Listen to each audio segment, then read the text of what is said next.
વલસાડ જિલ્લાના 98 રસ્તાઓ બંધ કરવામાં આવ્યા. પાણીના વહેણને લઈને સ્થિતિ હજુ પણ ખરાબ. વલસાડ જિલ્લાના નીચાણવાળા વિસ્તારોમાંથી પસાર થતા માર્ગોને બંધ કરવાની નોબત આવી છે, જેમાં વલસાડ જિલ્લામાં નદી નાળા, કોઝવે સહિત લો લેવલના 98 જેટલા માર્ગને તંત્રએ બંધ કરી દીધા છે.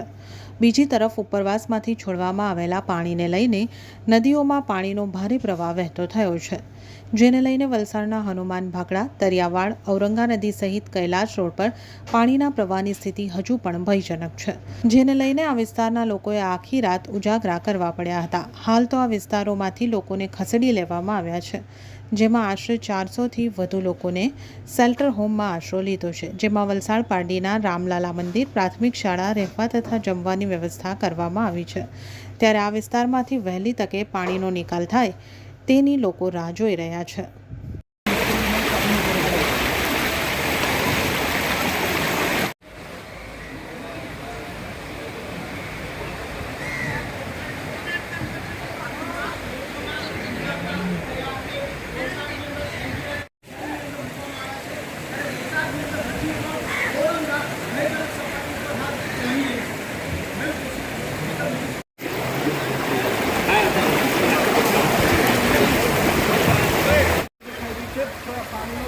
પ્રવાહ વહી રહ્યો છે.